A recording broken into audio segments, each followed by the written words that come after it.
جو سمجھدار عورت ہوتی ہے وہ سمجھتی ہے کہ میری ذمہ داریوں میں سے جیسے یہ ہے کہ میں نماز ادا کروں میرا مالک حقیقی خوش ہوگا، ایسے ہی میرے فرائض میں سے ایک فرض ہے کہ میں صاف ستھری رہوں کہ میرا خاوند مجھ سے خوش ہو۔ اب دیکھو بندہ صاف ستھرا بھی رہے، اچھا بھی رہے اور اوپر سے خاوند بھی خوش ہو، اس کو کہتے ہیں نور علی نور۔ تو اگر آپ کے صاف ستھرا رہنے سے مرد آپ کی طرف متوجہ ہوتا ہے تو اور آپ کو کیا چاہیے؟ اس لیے جو عورت صاف ستھری رہتی ہے، خوش مزاج رہتی ہے اور کھلے چہرے کے ساتھ خاوند کا استقبال کرتی ہے، وہ ہمیشہ کے لیے خاوند کی آنکھ کی پتلی بن جاتی ہے۔ کچھ عقل بھی استعمال کرنی چاہیے۔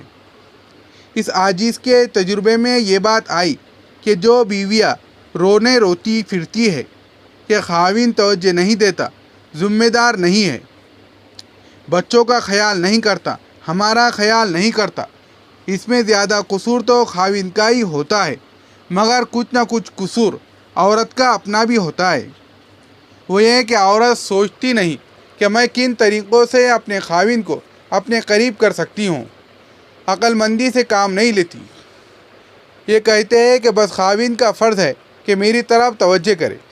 بھائی واقعی خاوند کا فرض ہے کہ آپ کی طرف توجہ کرے۔ اگر بدقسمتی سے ایسا نہیں تو علاج بھی تو آپ ہی نے کرنا ہے۔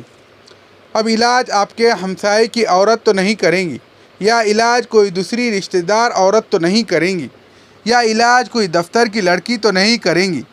اگر کوئی بیماری ہے، پرابلم ہے، تو علاج بھی آپ ہی کو کرنا ہے، یہ پٹیاں بھی آپ ہی نے رکھنی ہے۔ ان جدائیوں کو قرب میں آپ نے ہی بدلنا ہے، آپ کی ذمہ داری ہے۔ لہذا اللہ نے جو آپ کو یہ جو دماغ دیا ہے اس کو استعمال کیجئے اور ذرا سوچئے کہ میں کن کن طریقوں سے اپنے میاں کو اپنے قریب کر سکتی ہوں۔ پریشان بیٹھی ہوں گی، سوچتی ہوں گی خاوند نے یہ لفظ کہہ دیا، فلاں نے یہ کہا اور فلاں نے یہ کہہ دیا۔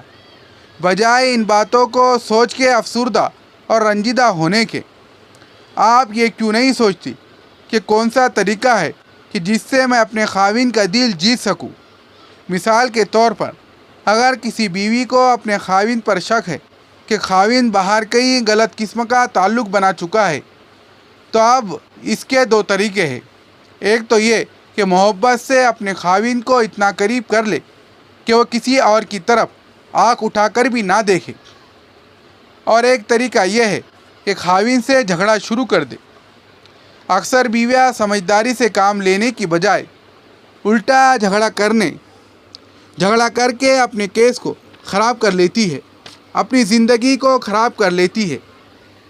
سنیے اور دل کے کانوں سے سنیے کہ اگر پتہ چل جائے کہ کشتی کے نیچے سوراخ ہے تو یہ طے کرنے کی بجائے کہ سوراخ کیسے ہوا، پہلی بات یہ کہ اس سوراخ کو بند کرو۔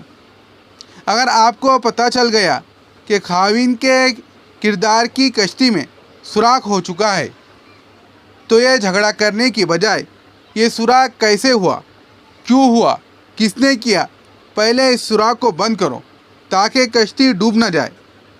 اور وہ سوراخ اسی طرح بند ہوتا ہے کہ جب بیوی پہلے سے زیادہ محبت دے تاکہ خاوند کا دل باہر کی بجائے گھر میں اٹک جائے۔ جس خطرے کا وقت پر احساس ہو جائے سمجھ لو کہ وہ خطرہ ٹل گیا۔ عقل مند بیویاں ہمیشہ اپنے خاوند کے دلوں کو جیتتی ہے، بات اتنے اچھے انداز سے موقع پر اور محل پر کرتی ہے کہ خاوند کے دل میں اتر جاتی ہے۔ ہارون رشید رحمۃ اللہ علیہ ایک مرتبہ کھانا کھا کر فارغ ہوئے۔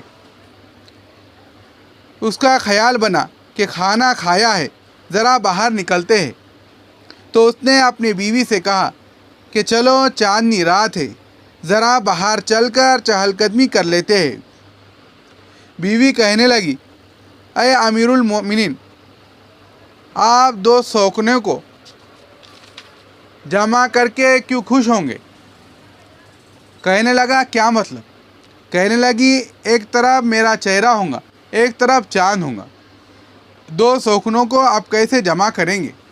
تو بات سن کر ہارون رشید خوش ہو گیا۔ اس طرح بیوی ایسی عقل مند کی باتیں کر سکتی ہے کہ جس سے خاوند کے دل میں اس کی اور زیادہ محبت پیدا ہو جاتی ہے۔